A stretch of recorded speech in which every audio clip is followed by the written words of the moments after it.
નમસ્કાર વિદ્યાર્થી મિત્રો, ધોરણ 11 ફિઝિક્સમાં પ્રકરણ નંબર 1 કે જેનું નામ છે ભૌતિક જગત, જેમાં આપણે લાસ્ટ લેક્ચરની અંદર વિદ્યાર્થી મિત્રો મૂળભૂત બળોના છેલ્લા બે પ્રકાર વિશે માહિતી મેળવી હતી, જેનું નામ છે પ્રબળ ન્યુક્લિયર બળ અને નિર્બળ ન્યુક્લિયર બળ. આ બંને બળો વિશેની માહિતી મેળવી હતી. ધેન આફ્ટર ગુરુત્વાકર્ષી બળ અને વિદ્યુત ચુંબકીય બળ વચ્ચેનો તફાવતના મુદ્દા પણ એ આપણે નોંધ કર્યા હતા. ક્લિયર છે? નાઉ હવે આજના પોઈન્ટની અંદર જે આપણે આગળ વધવાના છે એ વધીએ છે બળોનું એકીકરણ. Very much important point. આજનો જે પોઈન્ટ છે એ છે બળોનું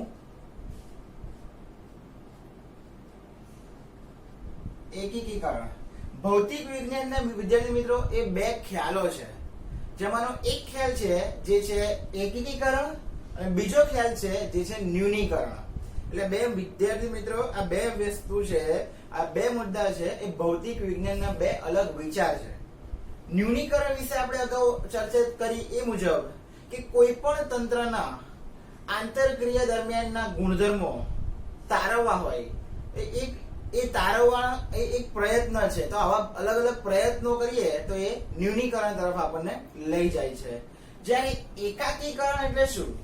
તો એકાકીકરણનો સિમ્પલ એ અર્થ થાય છે કે બે થી વધારે સિદ્ધાંતો, બે અથવા બે કરતા વધારે સિદ્ધાંતોને શું કરવાના? એકત્ર કરવા. એકાકીકરણ એટલે એકત્ર કરવા. એકત્ર એટલે આપણે બીજા શબ્દમાં કહી શકીએ છીએ કે ભેગું કરવું. જે આપણે અત્યાર સુધી જે સિદ્ધાંતો શીખ્યા, અગાઉ જે બળ શીખ્યા, અલગ અલગ જે વાદ છે એટલે કે શાસ્ત્ર શીખ્યા, જે પ્રચલિત ભૌતિક વિજ્ઞાનના અલગ અલગ બ્રાન્ચ છે, જેને આપણે કહીએ છીએ પ્રકાશ શાસ્ત્ર, થર્મોડાયનેમિક શાસ્ત્ર, વિદ્યુત ચુંબકીય શાસ્ત્ર, યંત્રશાસ્ત્ર.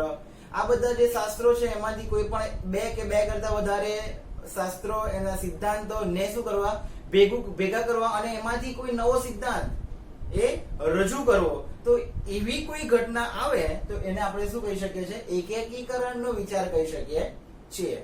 ઇન શોર્ટ, એકાકીકરણ એટલે કોઈ એક જ મૂળભૂત બળને કારણે અન્ય બધા બળો એ સમજાવી ન શકાય, આવો પ્રશ્ન આવે. આપણા મનમાં એક વિચાર આવે કે શું એક જ બળ, એક જ મૂળભૂત બળને ધ્યાનમાં રાખીને કોઈ અન્ય બધા મૂળભૂત બળો ના સમજાવી શકાય?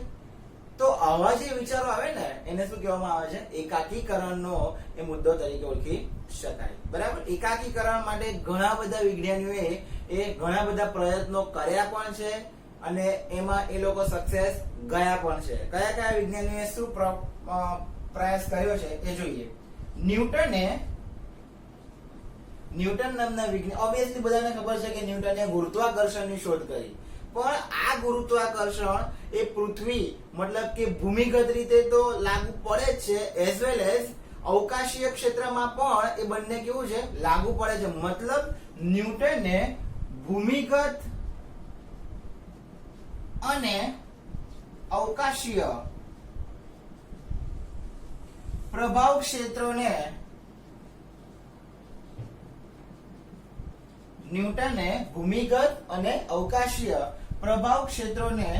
ગુરુત્વાકર્ષણ વડે એ શું કર્યા? એકત્રિત કર્યા. ખ્યાલ આવી ગયો? મતલબ ન્યૂટન નામના વિજ્ઞાનીએ ભૂમિગત એટલે કે પૃથ્વીની સપાટીને ધ્યાનમાં રાખીને પ્લસ અવકાશીય એટલે કે આજુબાજુના વાતાવરણને ધ્યાનમાં રાખીને બંને પર એકબીજાને શું કર્યા? ગુરુત્વાકર્ષણને કારણે એકત્રિત કરવાનો પ્રયત્ન કર્યો, જેમાં એ સફળ રહ્યા. બીજો પ્રયોગ જે કર્યો એ છે ઓસ્ટ્રેડ અને ફેરાડે નામના વિજ્ઞાનીએ ઓસ્ટ્રેડ અને ફેરાડે નામના વિજ્ઞાનીઓએ કહ્યું કે વિદ્યુત અને ચુંબકીય અસર ને, એક વાત થઈ વિદ્યુતની, બીજી વાત થઈ ચુંબકીય. આ બે અસરને તમે અલગ પાડી શકતા નથી, અલગ ન પાડી શકાય. આ જે સ્ટેટમેન્ટ કીધું છે ને, વિદ્યુત અને ચુંબકીય અસરને અલગ પાડી ન શકાય, એ ઓસ્ટ્રેલિયન અને ફેરાડે નામના વિજ્ઞાનીએ પ્રયોગ સાથેની વાત કરી છે. બરાબર? એટલે આ વિધાનમાં વિદ્યુતીય શાસ્ત્ર અને ચુંબકીય શાસ્ત્ર બંનેને શું કર્યા? એકત્ર કર્યા, અને એ એકત્ર કરવામાં એ શું રહ્યા છે? સફળ રહ્યા છે. નંબર 3, મેક્સવેલ નામના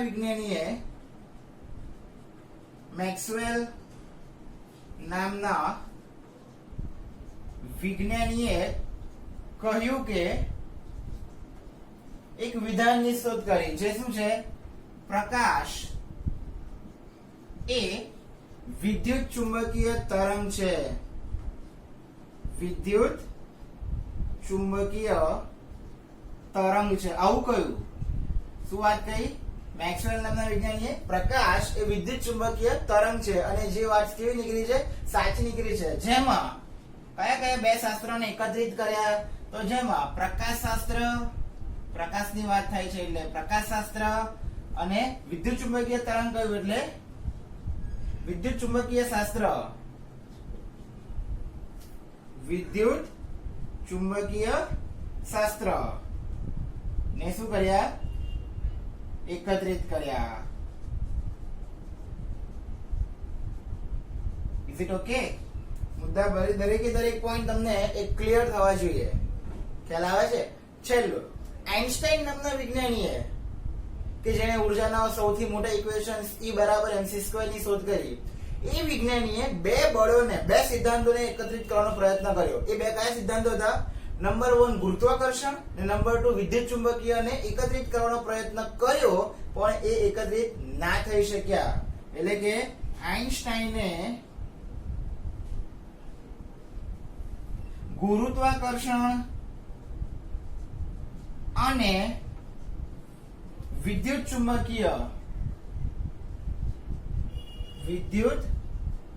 ચુંબકીય બળોને એકત્રિત કરવાનો પ્રયત્ન કર્યો. એકત્રિત કરવાનો પ્રયોગ કર્યો, પણ તે શું રહ્યા? નિષ્ફળ રહ્યા. મતલબ કે એકત્રિત ન થઈ શકાયું. આ બે બળો, ગુરુત્વાકર્ષણ અને વિદ્યુત ચુંબકીય બળ, ક્યારેય એકત્રિત થઈ શકે નહીં. Is that clear? એ સમજાય છે? અગાઉના પોઈન્ટમાં શીખ્યા મુજબ ગુરુત્વાકર્ષણ બળની કિંમત વધારે કહેવાય કે વિદ્યુત ચુંબકીયની? આ બે બળ, ગુરુત્વાકર્ષણ બળ અને વિદ્યુત ચુંબકીય બળમાં સૌથી મોટું બળ કયું? પ્રબળતાને ધ્યાનમાં રાખીને કોણ કહી શકશે?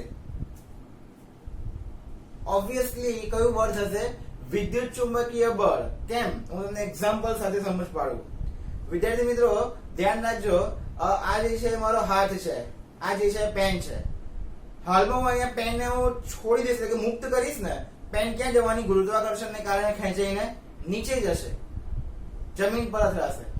પણ આ પેન હું જ્યારે મુક્ત કરીશ અને વચ્ચે મારો હાથ લાવીશ, તો આ હાથની હથેળી પર આ પેન શું થઈ જશે? અટકી જશે. એનું કારણ કે મારી હાથની હથેળીના જે હાડકા છે, એ હાડકાના પાયામાં વિદ્યુત ચુંબકીય બળ રહેલું હોય છે. આ વિદ્યુત ચુંબકીય બળ આ પેનને નીચે જતા શું કરે છે? અટકાવે છે. કેમ? કારણ કે પ્રબળતા વિદ્યુત ચુંબકીયની શું છે? વધારે છે. ગુરુત્વાકર્ષણ કરતા વિદ્યુત ચુંબકીયની પ્રબળતા શું છે? વધારે છે. ખ્યાલ આવે છે હું બોલું છું? આ પોઈન્ટ ક્લિયર તમારે એ સમજવા જરૂરી છે. જો આ બળમાં પ્રબળતાના આધારે જો ગુરુત્વાકર્ષણ બળની પ્રબળતા વધારે હોત તો ક્યારેય છે નહીં, થશે નહીં. પણ ખાલી એક વિચાર આવે કે આ વસ્તુ જો પોસિબલ થઈ હોત તો શું થઈ શકત? તો વિદ્યાર્થી મિત્રો, જો હું એ કન્ડિશનમાં આ પેનને હું આમ છોડત ને, તો ગુરુત્વાકર્ષણ બળ વધારે પ્રબળ હોત વિદ્યુત ચુંબકીય કરતા, તો આ પેન એ આ મારા હાથના બે ટુકડા કરીને એ ક્યાં ખેંચાઈ જાત? જમીન તરફ ખેંચી જાત. કેમ? કારણ કે ગુરુત્વાકર્ષણ બળ એ સમયે પ્રબળ છે એવું આપણે માનીએ છીએ. ખ્યાલ આવે છે? મતલબ આપણે આપણા શરીરનું અસ્તિત્વ પણ ના જાળવી શકીએ. કેમ? કારણ કે શરીરના બધા જ અંગો એ ગુરુત્વાકર્ષણના કારણે જમીન તરફ ખેંચાવાનો ગુણધર્મ ધરાવે. ક્યારે આપણે વિચારીએ કે ગુરુત્વાકર્ષણ બળ વધારે હોત તો, પણ ક્યારેય એવું શક્ય બનવાનું નથી. આપણું જે બોડી લેંગ્વેજ છે, કોઈ બી વસ્તુ છે પોતાનો આકાર જાળવી રાખે છે, એનું કારણ છે કે એના પાયામાં વિદ્યુત ચુંબકીય બળની અસર એ રહેલી જ હોય છે. જે ગુરુત્વાકર્ષણ બળ કરતા એ વધુ પ્રબળતા ધરાવે છે. ખ્યાલ આવી ગયો? પોઈન્ટ ક્લિયર થઈ ગયો મુદ્દો? તો આ દરેકે દરેક પોઈન્ટ એ ધ્યાનપૂર્વક અને પ્રોપર વેમાં સમજવા. તો મિત્રો નેક્સ્ટ જે મુદ્દા તરફ હવે આપણે આગળ વધીએ છીએ એ છે ભૌતિક વિજ્ઞાનના નિયમોની પ્રકૃતિ. ધેટ મીન્સ આપણો જે નવો મુદ્દો છે એ છે ભૌતિક વિજ્ઞાનના નિયમોની પ્રકૃતિ.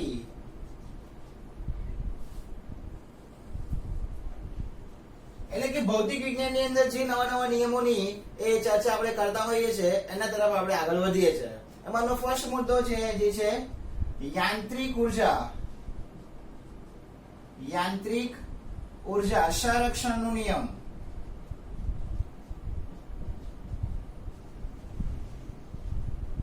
યાંત્રિક ઉર્જા સંરક્ષણના નિયમની વાત જ્યારે કરીએ ને ત્યારે ફર્સ્ટ ઓફ ઓલ તો તમને એ વસ્તુ ખબર હોવી જોઈએ કે યાંત્રિક ઉર્જા એટલે શું. યાંત્રિક ઉર્જા કોને કહેવાય? ઓબ્વિયસલી તમને ખબર હોવી જ જોઈએ. યાંત્રિક ઉર્જા એટલે જો કોઈ પદાર્થ સ્થિર પડી રહેલો હોય ને, સ્થિર પડી રહેલો પદાર્થ, તો એની પાસે હંમેશા સ્થિતિ ઉર્જા રહેલી હોય. જો કોઈ ગતિમાન પદાર્થ હોય તો એની પાસે કઈ ઉર્જા રહેલી હોય? ગતિ ઉર્જા રહેલી હોય.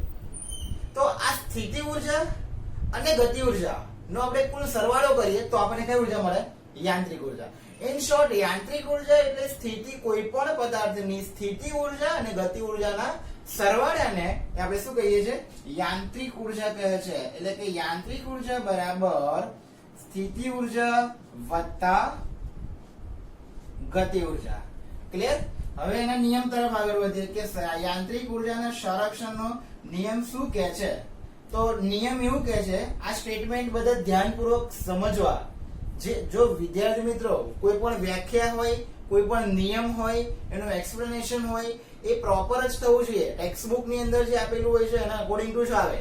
એને આપણા શબ્દોની અંદર એટલું બધું ચેન્જ ના કરી શકીએ કે જે આખો અર્થ જ ચેન્જ થઈ જાય.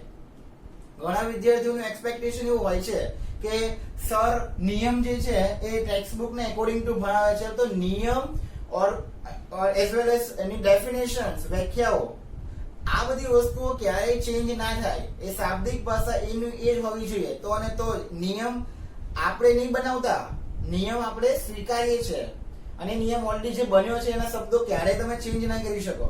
આ વસ્તુને સમજજો ખાસ. તો નિયમ એવું કહે છે કે બાહ્ય સંરક્ષી બળની, બાહ્ય સંરક્ષી બળની અસર હેઠળ, બાહ્ય સંરક્ષી બળની અસર હેઠળ તંત્રમાં ગતિ થતી હોય તે દરમિયાન, ગતિ થતી હોય તે દરમિયાન, હવે ગતિ થતી હોય એટલે એની પાસે પદાર્થ, જો ગતિ, કોઈ પણ પદાર્થ ગતિની શરૂઆત કરે ને એની પહેલા સ્થિર હોય. હવે સ્થિર હોય એટલે એની પાસે મેક્સિમમ કઈ ઉર્જા હોય? સ્થિતિ ઉર્જા. પદાર્થ સ્થિર છે. હવે પદાર્થ ધીમે ધીમે શામાં આવશે? ગતિમાં આવશે. એટલે એની સ્થિતિ ઉર્જા ધીમે ધીમે ઘટશે અને એના એકોર્ડિંગ ટુ ગતિ ઉર્જા વધશે. જેટલી સ્થિતિ ઉર્જા ઘટી એટલી જ ગતિ ઉર્જા વધે છે. સમજો ખાસ. એટલે બાહ્ય સંરક્ષી બળની અસર હેઠળ તંત્રમાં ગતિ થતી હોય તે દરમિયાન તેની ગતિ ઉર્જા અને સ્થિતિ ઉર્જા નો સરવાળો, એટલે કે ગતિ ઉર્જા અને સ્થિતિ ઉર્જાનો સરવાળો કરીએ એટલે શું મળે છે? યાંત્રિક ઉર્જા. એટલે કે યાંત્રિક ઉર્જા કેવી રહે છે? અચળ રહે છે. ક્લિયર થઈ ગયો મુદ્દો? Is it okay? તો આ રીતે તમારો નિયમ એ એક્સપ્લેન કરી શકો છો. એના માટે એક્ઝામ્પલ લઈએ અને આ એક્ઝામ્પલ માટે નિયમ એ પ્રૂવ કરીએ. એક્ઝામ્પલ એવું લઈએ છે કે માની લો આ કોઈ એક બિલ્ડિંગ છે. આ બિલ્ડિંગ ની શું છે? ટોચ. બિલ્ડિંગ ને ટોચ પર કોઈ એક પદાર્થ આ રીતે સ્થિર છે. હાલમાં આ પદાર્થ કેવો છે? સ્થિર છે. હજુ એને આપણે મુક્ત કર્યો નથી. કોઈ વ્યક્તિ આ પદાર્થને પકડીને ઉભો છે એવું માની લો. હવે હાલમાં પદાર્થ સ્થિર છે એટલે એની પાસે કેટલી કઈ ઉર્જા હોય? સ્થિતિ ઉર્જા હોય. અને બીજી કઈ ઉર્જા હોય? ગતિ ઉર્જા હોય. સમજો ધ્યાનથી. પદાર્થ ટોટલી સ્થિર છે એટલે એની પાસે 100% એટલે કે ટોટલી ઉર્જા કેટલી હશે? સ્થિતિ ઉર્જા. તો એની ગતિ ઉર્જા કેટલી હશે? ઓબ્વિયસલી 0%. અને આ બંનેનો સરવાળો કરો મતલબ કે મને શું મળશે? યાંત્રિક ઉર્જા. અને એ યાંત્રિક ઉર્જા કેટલી મળે છે? 100 + 0 = 100. ખ્યાલ આવે છે? હવે હું પદાર્થને શું કરું છું? મુક્ત કરું છું. મુક્ત કરું છું એટલે મારે અહીંથી પદાર્થને ધીમે ધીમે શું કરી દેવાનો? છોડી જ દેવાનો. ઓબ્વિયસલી પદાર્થ ગુરુત્વાકર્ષણને કારણે ક્યાં આવશે? નીચે આવશે. એટલે કે ધીમે ધીમે પદાર્થની ગતિમાં વધારો થશે. માની લો કે અહીંયાથી અહીંયા પદાર્થને અંતર જે કાપ્યું એ પદાર્થ આટલેથી આટલો આવે છે એવું માની લો. બરાબર? એટલે હવે પદાર્થ શામાં છે? ગતિમાં છે. પણ પૂરેપૂરો ગતિમાં નહીં આવ્યો ભાઈ. ધીમે ધીમે હજુ એનો વેગ શું થવાનો? વધવાનો. ધીમે ધીમે ગતિ એની શું થાય છે? જેમ જેમ નીચે જશે એમ એની ગતિ વધતી જશે. તો આ સમયે એની સ્થિતિ ઉર્જા કેટલી હશે? હું એપ્રોક્સિમેટલી ધારી લઉં છું કે એની જે 100% હતી ને એ હવે સ્થિતિ ઉર્જા ધીમે ધીમે ઘટવાની અને એના એકોર્ડિંગ ટુ ગતિ ઉર્જા વધવાની. હું માની લઉં છું કે એની સ્થિતિ ઉર્જા આ સમયે કેટલા ટકા થઈ ગઈ હશે? 60%. તો એની ગતિ ઉર્જા કેટલી થવી જોઈએ?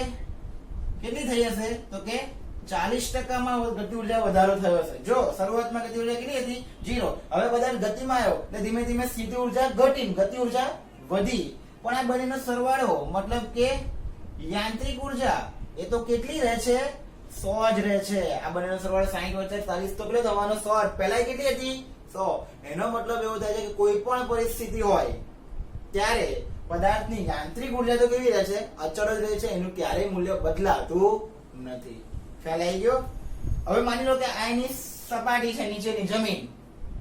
આ પદાર્થ જેવો નીચે જમીનની સપાટીને અથડાવવાનો પ્રયત્ન કરશે એની એક ક્ષણ પહેલા, જેવો અથડાવવાનો હશે એની એક જ ક્ષણ પહેલા એની વાત કરીએ ને ત્યારે એની પાસે ગતિ ઉર્જા એ કેવી થઈ જશે? મેક્સિમમ થઈ જશે. એટલે કે સમગ્ર સ્થિતિ ઉર્જા એની અથડાવવાની એક જ ક્ષણ પહેલા એ કેવી થઈ જશે? મેક્સિમમ ગતિ ઉર્જામાં રૂપાંતર થઈ જશે. અને એ વખતે એની સ્થિતિ ઉર્જા હવે કેટલી થઈ ગઈ કહેવાય? 0.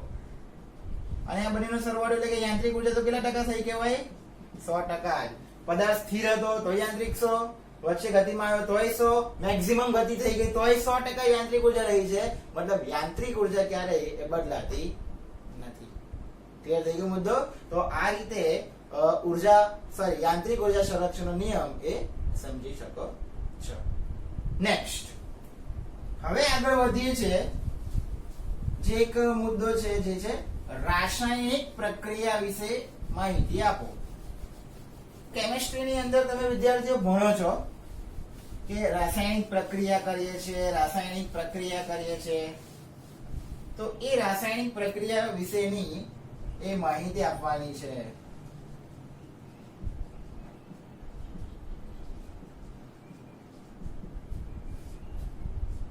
રાસાયણિક પ્રક્રિયા ફર્સ્ટ ઓફ ઓલ તો કોને કહેવાય? શું થાય એની અંદર? તો વિદ્યાર્થી મિત્રો રાસાયણિક પ્રક્રિયા એટલે અણુ કે પરમાણુઓની જે પહેલા ગોઠવણી થયેલી હોય એ ગોઠવણી પ્રક્રિયા પછી શું થાય? પુનઃ રીતે જુદી જુદી રીતે ફરીથી ગોઠવણી કરવી. રાસાયણિક પ્રક્રિયાનો મીનિંગ શું? જે અણુ પરમાણુઓની પહેલા ગોઠવણી થઈ છે એ ગોઠવણી પર પ્રક્રિયા કરવાની અને એ પ્રક્રિયા પછી એની શરૂઆતની ગોઠવણીને બદલીને ફરીથી અલગ અલગ રીતે તમે એને પુનઃ ગોઠવણી કરી શકો છો. જેટલા અણુઓ હતા એટલા અણુઓ રહેવાના, પણ એ અણુઓની અદલા બદલી થવાની. એટલે આપણે એને નામ શું કરી દઈએ છીએ? ચેન્જ કરી દઈએ છીએ. એને શું કહેવામાં આવે છે? રાસાયણિક પ્રક્રિયા કહેવામાં આવે છે. રાસાયણિક પ્રક્રિયા મુખ્યત્વે 2 પ્રકારની હોય છે. એમાં પહેલી આવે છે ઉષ્મા ક્ષેપક પ્રક્રિયા અને એમાં બીજી આવે છે એ છે ઉષ્મા શોષક પ્રક્રિયા.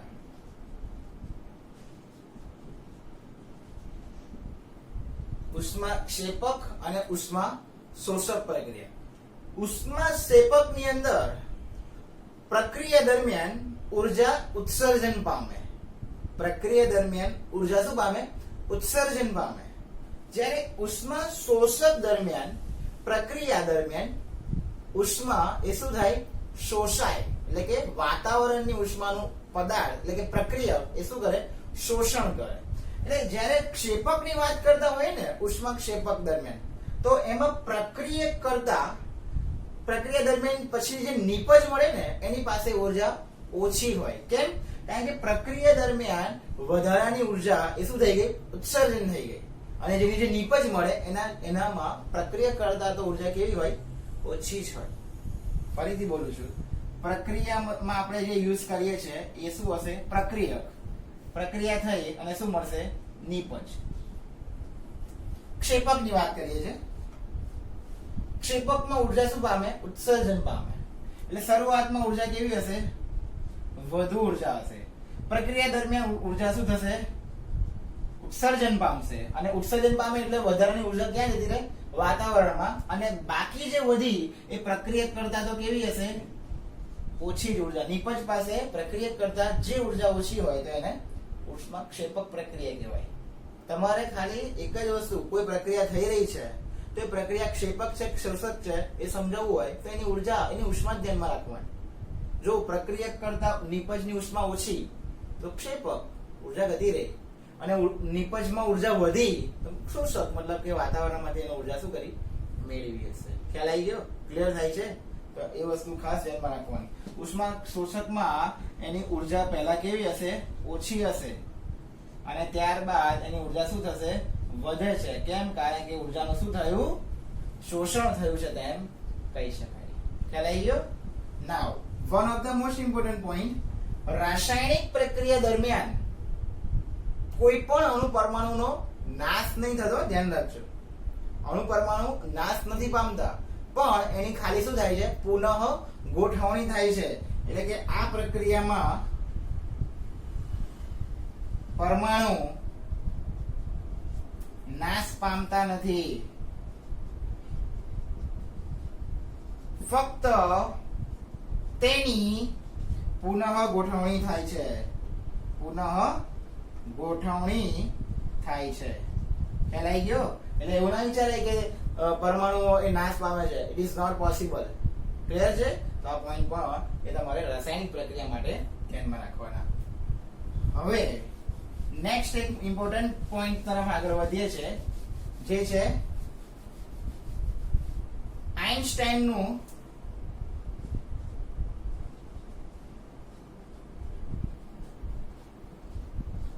ઉર્જાનું સમીકરણ.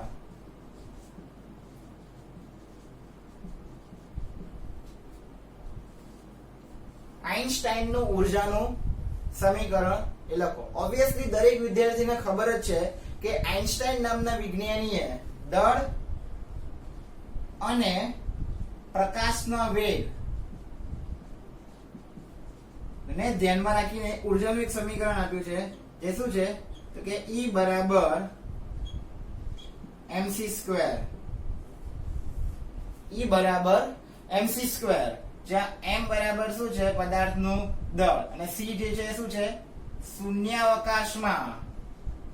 આ પોઈન્ટ ખાસ ધ્યાન રાખવાનું. શૂન્યાવકાશમાં પ્રકાશનો વેગ.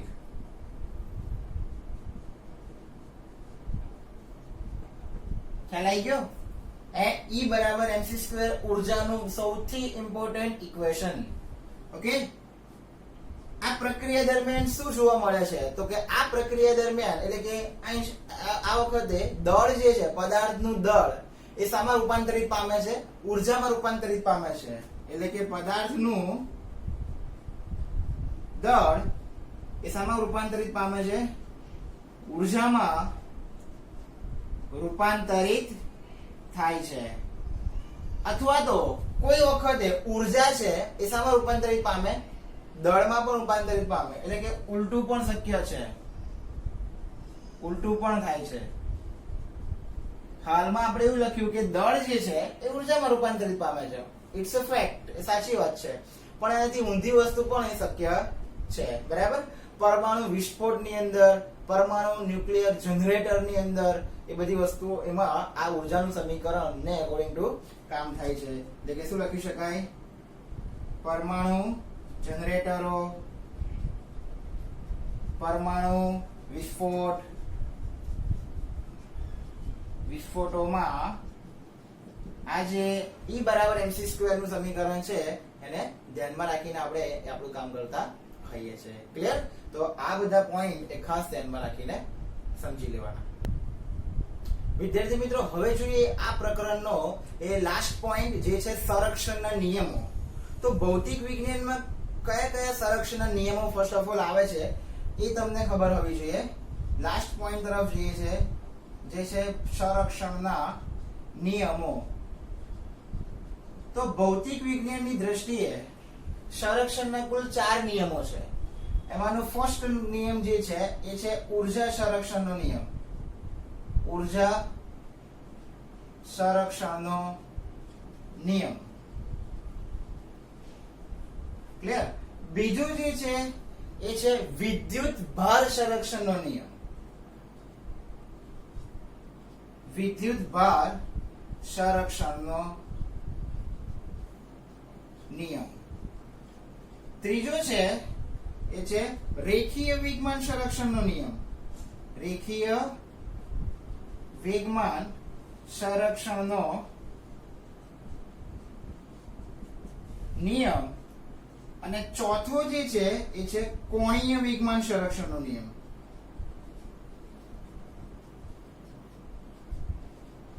કોણીય વેગમાન સંરક્ષણનો નિયમ. વિદ્યાર્થી મિત્રો, હાલ પૂરતા તમારે આ નિયમોને એ ખાલી ધ્યાનમાં રાખવાના, એટલે કે એને તૈયાર કરવાના. એના વિધાનો જે છે હું તમને અત્યારે શીખવાડું છું. એના જે ડિટેલના ઇક્વેશન્સ છે, જો તમે આ રેખીય વેગમાન સંરક્ષણ નિયમ ભણી ગયા ચેપ્ટર નંબર 5 માં હાલની અંદર. ક્લિયર? ઊર્જા સંરક્ષણ નિયમ આ ચેપ્ટરમાં ડિટેલમાં તમે શીખ્યા કે ઊર્જા કોને કહેવાય. એ તમને નિયમનું સ્ટેટમેન્ટ અત્યારે હું તમને શીખવાડી દઉં છું. ઊર્જા સંરક્ષણ નિયમ એટલે શું કહેવાય? તો કે વિશ્વમાં ઊર્જાનો જથ્થો એ કેવો રહે છે? અચળ રહે છે, બદલાતો નથી. અચળ રહે છે. એટલે કે ઊર્જાનું સર્જન શક્ય નથી અને તેનો વિનાશ, ઉર્જાનો ઉત્સર્જન એટલે કે સર્જન પણ શક્ય નથી અને એનો વિનાશ પણ શક્ય નથી. વિનાશ પણ શક્ય નથી. પણ એક ઉર્જાનું બીજી ઉર્જામાં એ શું કરી શકીએ છે? રૂપાંતરણ કરી શકાય. ખ્યાલ આવી ગયો? એટલે કે વિશ્વની અંદર કોઈ પણ પદાર્થની ઉર્જાનું એ જથ્થો અચળ જ રહે છે. ઉર્જા ઉત્સર્જન એટલે કે સર્જન ના કરી શકાય, ઉર્જાનો વિનાશ પણ ના થાય. એક ઉર્જાનું બીજી ઉર્જામાં રૂપાંતરિત કરી શકાય. જેમ કે સૂર્ય ઉર્જા લો તો આપણે સોલાર પેનલ વડે એવી રીતે સોલાર પેનલ ગોઠવીએ છીએ કે જેથી સૂર્યનો તડકો જે છે એ ત્યાં આગળ પડે, એટલે કે સૌર ઉર્જા ખેંચે. અને એ સૌર ઉર્જાનું કન્વર્ટ શામાં કરાય? વિદ્યુત ઉર્જાની અંદર. તો એક ઉર્જામાંથી આપણે શું કરી? બીજી ઉર્જામાં રૂપાંતરિત કરી શકાય. જો તમે એ ઉર્જાનો ઉપયોગ ના કરો તો ઉષ્મા સ્વરૂપે બધી ઉર્જા શું પામે છે? વ્યય પામે છે, પણ એનો વિનાશ નથી થતો. ધ્યાન રાખજો. ઓકે, નેક્સ્ટ બીજું આવે છે વિદ્યુત ભાર સંરક્ષણનો નિયમ. વિદ્યુત ભાર સંરક્ષણનો નિયમ એટલે કુદરતમાં, એટલે કે વિદ્યુત ભારની દ્રષ્ટિએ, વિદ્યુતની દ્રષ્ટિએ અલગ કરેલા તંત્રમાં, વિદ્યુતની દ્રષ્ટિએ અલગ કરેલા તંત્રમાં થતી કુલ પ્રક્રિયાઓમાં વિદ્યુત ભાર એ કેવો રહે છે? અચળ રહે છે. વિદ્યુત ભારોનો બૈજિક સરવાળો એ કેવો રહે છે? અચળ રહે છે.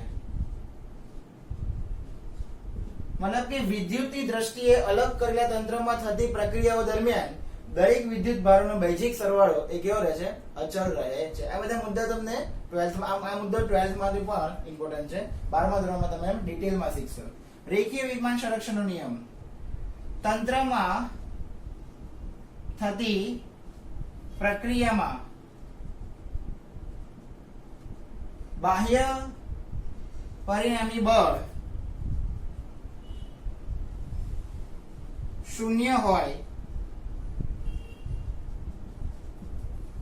બાહ્ય પરિણામી બળ કેવું હોય? શૂન્ય હોય તો રેખીય વેગમાન, તેનું રેખીય વેગમાન એ કેવું રહે છે?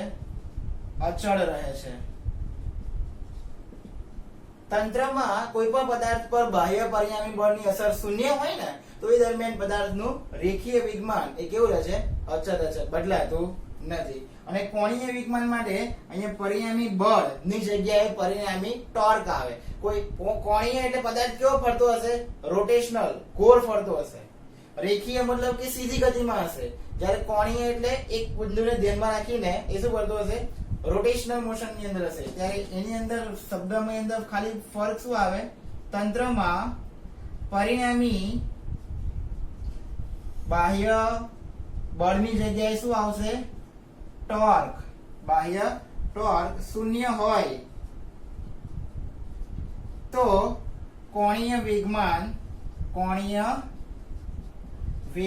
નું શું થાય છે? સંરક્ષણ થાય છે.